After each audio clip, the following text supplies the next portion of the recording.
మీ GIET ఇప్పుడు GGUగా మారింది. 2000కు పైగా ప్లేస్మెంట్స్, IPM, KPMG వంటి సంస్థలతో ఇంటిగ్రేటెడ్ కోర్సులు. UPSC కోచింగ్, అడ్మిషన్లు ఓపెన్. సాధారణంగా మనందరిలో ఒక అపోహ ఉంటుంది. ఏంటంటే లావుగా ఉన్న వాళ్లకు కొలెస్ట్రాల్ ఉంటుంది, బ్యాడ్ కొలెస్ట్రాల్, దానివల్లనే హార్ట్ స్ట్రోక్స్ లేదా హార్ట్ అటాక్స్ వచ్చేటువంటి అవకాశం ఉంటుంది అని.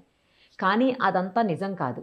సన్నగా ఉన్నా కూడా బ్యాడ్ కొలెస్ట్రాల్ ఉండొచ్చు, హార్ట్ స్ట్రోక్స్ లేదా అటాక్స్ రావచ్చు. ఇది తాజాగా ICMR చేసినటువంటి సర్వేలో బయటపడినటువంటి నిజం. ఇదే విషయం మీద మనతో మాట్లాడేందుకు ప్రముఖ కార్డియాలజిస్ట్ డాక్టర్ రవికాంత్ గారు లైవ్ కాల్ అందుబాటులో ఉన్నారు. ఒక్కసారి డాక్టర్ గారితో మాట్లాడి అన్ని వివరంగా తెలుసుకుందాం. డాక్టర్ గారు నమస్తే అండి. నమస్తే అండి. డాక్టర్ గారు, తాజాగా ICMR చేసినటువంటి సర్వే దాదాపు 23,665 మంది మీద సర్వే చేస్తే ఆ సర్వేలో తేలింది ఏంటంటే సన్నగా ఉన్న వాళ్ళల్లో కూడా ప్రాబ్లమ్స్ ఉన్నాయి, వాళ్ళకి బ్యాడ్ కొలెస్ట్రాల్ ఉంది, ఆ కొలెస్ట్రాలే తర్వాత హార్ట్ అటాక్స్కి రాబోయే రోజుల్లో కారణమవుతుందని, అలాగే ఇదివరకు ఇట్లాగా 40-50 ఏళ్ల తర్వాత 60 ఏళ్లకో హార్ట్ స్ట్రోక్స్, హార్ట్ అటాక్స్ కాదు, 30 నుంచి కూడా వచ్చే అవకాశం ఉంది, 30 ఏళ్లలో కూడా. తర్వాత వాళ్ళు రెగ్యులర్గా చాలా సన్నగా ఉన్నాము, లీన్గా ఉన్నాము, మనకు అసలు హెల్తీగా ఉన్నాము అని అనుకోవాల్సిన అవసరం లేదు, అలా బక్కపలచగా సన్నగా ఉన్నా కూడా హార్ట్ స్ట్రోక్స్ వచ్చే అవకాశం ఉంటుంది అని చెప్పేసి ఆ సర్వేలో తేలిందని తెలుస్తుంది.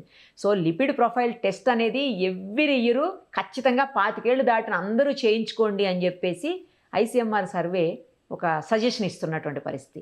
ఇందులో నిజం ఎంత డాక్టర్ గారు, ఒకసారి డీటెయిల్గా చెప్పరా? యాక్చువల్గా ఎప్పుడు ఉండే ఇదే అంటే నేను కొత్తగా కనుక్కున్న విషయం కాదు. అందరికి అపోహ ఉంటుంది ఏమిటి అంటే లావు ఉంటే కొలెస్ట్రాల్ ఎక్కువ ఉంటుంది, అసలు లావ్ అనేది కొలెస్ట్రాల్ అనుకుంటారు. అవును, వాస్తవానికి కొలెస్ట్రాల్ వేరు, లావు వేరు. లావు అంటే ఊబకాయం, ఒబెసిటీ. అంటే లావు, కొలెస్ట్రాల్ ఎక్కువ రెండు సపరేట్ రిస్క్ ఫ్యాక్టర్స్. అంటే నువ్వు కొలెస్ట్రాల్ ఎక్కువ ఉండాలి అంటే లావు ఉండక్కర్లే. లావు ఉన్న వాళ్ళకి కొలెస్ట్రాల్ అధికంగా ఉంటే అది ఇంకొక risk factor, double risk factor. So లావు ఉండి కొలెస్ట్రాల్ ఎక్కువ ఉంటే 2 రిస్క్ ఫ్యాక్టర్లు ఉన్నట్టు. లావుగా ఉండి కొలెస్ట్రాల్ నార్మల్ ఉన్నా కూడా నీకు గుండెకి రిస్క్ అవుతుంది అది. సో సిమిలర్ గా సన్నగా ఉండి కొలెస్ట్రాల్ ఎక్కువ ఉన్నా కూడా ఫ్యూచర్ లో coming down the line 10 years risk, Framingham risk score అంటాం. అంటే ఎవరెవరికి ఎంత పర్సెంటేజ్ ఆఫ్ పీపుల్ కి గుండెపోట్లు వస్తాయని చూసినప్పుడు కొలెస్ట్రాల్ అధికంగా ఉన్న వాళ్ళందరికీ అవకాశం ఎక్కువ. సో ఇది ఇర్రెస్పెక్టివ్ ఆఫ్ యువర్ వెయిట్, అంటే బరువుకి సంబంధం లేదు, దేనికి సంబంధం లేదు, ఇండిపెండెంట్ రిస్క్ ఫ్యాక్టర్. సో సన్న వాళ్ళల్లో గుండెపోటు రాదని ఎవరు చెప్పలేదు ఇప్పటి వరకు. సన్న వాళ్ళల్లో కొలెస్ట్రాల్ అధికంగా ఉండదు అని కూడా ఎవరు చెప్పరు. అందుకే ప్రతి మనిషి కొలెస్ట్రాల్ ని చూసుకోవాల్సిన అవసరం ఉంది. అఫ్ కోర్స్ చూసుకోవటం అంటే కొలెస్ట్రాల్ లో చాలా తెగలు ఉంటాయి, అంటే లిపిడ్ ప్రొఫైల్ అని చాలా దాంట్లో ఉన్న భాగాలు ఉంటాయి. సో ఇవన్నీ కూడా మీరు నిర్ధారణ చేయాలి అంటే ప్రాపర్ గా డాక్టర్ ని సంప్రదించి లిపిడ్ ప్రొఫైల్ ని చేసుకొని చూపించవచ్చు. ఇంకొక అపోహ ఏమిటంటే సన్నగున్న వాళ్ళలో కొలెస్ట్రాల్ ఎక్కువ ఉండటం పక్కకు పెడితే కొలెస్ట్రాల్ రిపోర్ట్ లో ఉన్న కొలెస్ట్రాల్ ని చూసి అది ఎక్కువ తక్కువ అని ఆలోచన చేయడం కూడా ఉంటుంది చాలా మందిలో. సో కొలెస్ట్రాల్ పక్కన ఉన్న వాల్యూలు నార్మల్, అబ్నార్మల్, వెరీ హై అట్లా ఉంటాయి. అవన్నీ కూడా చూడాల్సిన అవసరం లేదు. ఇన్ఫాక్ట్ చూసి దాని నుంచి సరైన ఇన్ఫర్మేషన్ రాదు. కొలెస్ట్రాల్ వాల్యూలు ఎవరి వాళ్ళే ఇండివిజువలైజ్ చేయడం జరుగుతుంది. అంటే షుగర్ ఉన్న వాళ్ళకి ఒక రకంగాను, ఫ్యామిలీ హిస్టరీ ఉన్న వాళ్ళకి ఒక రకంగాను, ఆల్రెడీ గుండెపోటు వచ్చిన వాళ్ళకి ఒక రకంగాను. సో ఈ విధంగా ఈ కొలెస్ట్రాల్ వాల్యూస్ ఒక్కొక్క మనిషికి ఒక్కొక్క రకంగా ఉంటుంది. సో డిఫరెన్స్ ఉంటుంది.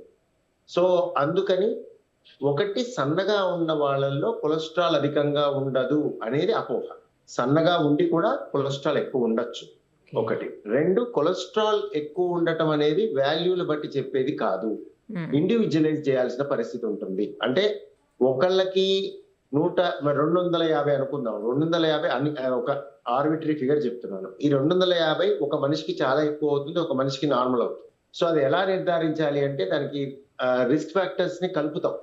అంటే వీళ్ళకున్న రిస్క్ ని క్యాలిక్యులేట్ చేసి దాన్ని బట్టి చూస్తాం అన్నమాట. ఇంకొకటి ఏంటంటే గుండెపోట్లు సన్నవాళ్లలో రావని కూడా లేదు, సన్నవాళ్లలో కూడా గుండెపోట్లు వస్తాయి. ఇన్ఫాక్ట్ ఎక్కువ శాతం మందిని చూస్తాం, ఎందుకంటే ఎక్కువ మంది సన్నగానే ఉంటారు, లావు ఉన్న వాళ్ళు తక్కువ. బిఎంఐ ఎక్కువగా ఉండేవాళ్ళు, అధికంగా ఉండేవాళ్ళు, ఒబెసిటీ అన్న వాళ్ళు, వాళ్ళల్లో సంఖ్య తీసుకొని వాళ్ళల్లో ప్రపోర్షన్ సన్నగా ఉన్న వాళ్ళ ప్రపోర్షన్ తీసుకున్నట్టయితే ఒబెసిటీలో ప్రపోర్షన్ ఎక్కువ, ఒబెసిటీలో ప్రపోర్షన్ ఎక్కువ, కానీ నెంబర్ ఆఫ్ పీపుల్ ని తీసుకుంటే సన్న వాళ్ళే ఎక్కువ. మీకు అర్థమైందా? అలా అర్థమైంది సార్. సో ప్రపోర్షన్ చూసుకున్నట్టయితే ఒబెసిటీలో, అందుకే ఒబెసిటీ రిస్క్ ఫ్యాక్టర్, ఒబెసిటీ ఉన్న వాళ్ళలో అవకాశం ఎక్కువ. ఓకే. అంతేగాని సన్న వాళ్ళలో రాదని ఎవరు అనలేరు ఇప్పటి వరకు.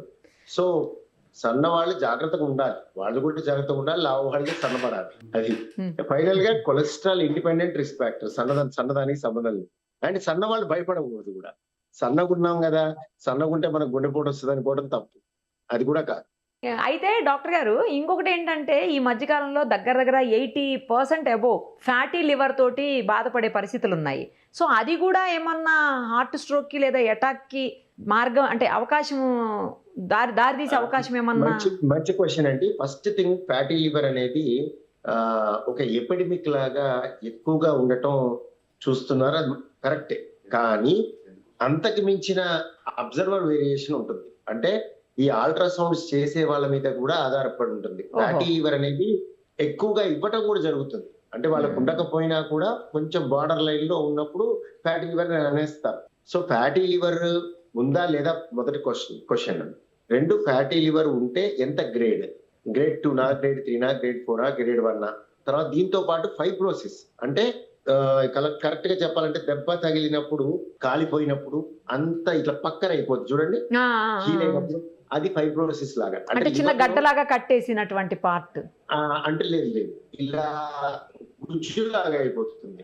కాలిపోయినప్పుడు అవుతుంది చూడండి, కొన్నాళ్ళకి ఆ భాగం అంతా కాలిపోయిన మనకి ఎలా తెలుస్తుంది? పక్కన అవుతుంది, అంటే ఫైబ్రోసిస్ అంటారు దాన్ని. అంటే అన్ని దగ్గరికి వచ్చేస్తాయి. సో లివర్ కూడా అలా ఫైబ్రోసిస్ లోకి వెళ్ళొద్దా అనేది ఒక ప్రశ్న. సో ఫ్యాటీ లివర్ తో పాటు ఫైబ్రోసిస్ అనేది ఫైబ్రోస్కాన్ ద్వారా తెలుసుకుంటారు. దీనికి అగైన్ ఎక్స్పర్ట్ తో సంప్రదించాలి. మనం సొంతంగా టెస్ట్ చేసుకుని ఆ టెస్ట్ ని రీడ్ చేయడం కరెక్ట్ కాదు. ఎందుకంటే గ్రేడ్ 1 ఫ్యాటీ లివర్ అనేది కామన్ గా హెల్త్ చెకప్ లో మనం చూస్తూ పోతూ ఉంటాం. అవన్నీ గ్రేడ్ 1 ఫ్యాటీ లివర్లు, అన్ని గ్రేడ్ 1 ఫ్యాటీ లివర్లు గ్రేడ్ 1 ఫ్యాటీ లివర్లు కాకపోవచ్చు, ఒకటి. రెండు, అది గ్రేడ్ 1 ఫ్యాటీ లివర్ అయినా కూడా ప్రమాదకరం కాకపోవచ్చు, అంటే మెజారిటీలో ప్రమాదకరం కాదు. అండ్ ఇది రిస్క్ ఫ్యాక్టర్ విషయానికి వస్తే, ఇది గుండెకి సంబంధించిందా అనే దానికి వస్తే, ఇక్కడ ఫ్యాటీ లివర్ ఎలా వచ్చిందో దానికి కారణాలు మోస్ట్ కామన్ గా ఆల్కహాల్ కానీ హై కొలెస్ట్రాల్ కానీ ఉండొచ్చు. సో ఇందులో హై కొలెస్ట్రాల్ అనేది గుండెకి కూడా ఎఫెక్ట్ చేసే అవకాశం ఉంటుంది. కొంతమందికి లివర్ కి ఎఫెక్ట్ చేస్తుంది, కొంతమందికి గుండె ఎఫెక్ట్ చేస్తుంది. డైరెక్ట్ గా ఫ్యాటీ లివర్ గుండెకి లింక్ లేదు, కానీ ఫ్యాటీ లివర్ వచ్చిన కారణాలు ఏవైతే ఉన్నాయో అవి కూడా గుండెని దెబ్బతీయచ్చు ఆ విధంగా. సార్ అయితే ఇప్పుడు తిన్గా ఉన్నంత మాత్రాన లోపల తిగ్గలేదనుకోవడానికి లేదు. సన్నగా ఉన్నాం, మన హ్యాపీ, మనకి ఏమి హార్ట్ స్ట్రోక్స్ అటాక్స్ రావు అట్లా అనుకోవడానికి లేదు అయితే? అస్సలు లేదు, అస్సలు. ఓకే. ఇప్పటి వరకు పబ్లిక్ అదే ఒపీనియన్ తో ఉన్నారు ఆల్మోస్ట్ అందరూ. నేను ఇంకా ఒకటి చెప్పగలను, లేదండి అంటే సన్నగా ఉండటమే కాదు, సన్నగా ఉన్నాను, పద్ధతిగా ఉన్నాను, ఏ హ్యాబిట్స్ లేవు, సరిగ్గా పడుకుంటున్నాను, హ్యాబిట్స్ లేవు, స్ట్రెస్ ఫ్రీగా ఉన్నాను, మా ఫ్యామిలీలో ఎవరికి లేదు అన్నా కూడా మీరు సేఫ్ కాదు. అట్లని చెప్పి భయపడకూడదు. ప్రతి మనిషికి రాదు కదా. 1% ఆఫ్ పీపుల్ తీసుకుంటే ఈ గ్రూప్ లో తక్కువే. అన్ని జాగ్రత్త పడి మనం అనుకున్నవి ఏవైతే, షుగర్ లేదు, బీపీ లేదు, స్మోక్ చేయరు, డిసిప్లిన్ గా ఉంటారు, సన్నగా ఉంటారు, సరిగ్గా తింటారు, సమయానికి పడుకుంటారు, అన్ని సరిగ్గా ఉన్నాయి, సక్రమంగా ఉన్నాయి, నాకు రాదా అనే ప్రశ్న వేస్తే వచ్చే అవకాశం తక్కువ అని చెప్పగలవు, కానీ రాదు అని అయితే చెప్పలేము. అదే చెప్పలేము, అవకాశం తక్కువ. దీనికి భిన్నంగా ఉన్న వ్యక్తిలో తీసుకుంటే 100లో 30 మందికో 15 మందికో ప్రాబ్లం వస్తుంది. ఇలాంటి తెగని తీసుకున్నట్టయితే 100లో 1000లో ఒకళ్ళకు, 10,000లో ఒకళ్ళకు వస్తుంది.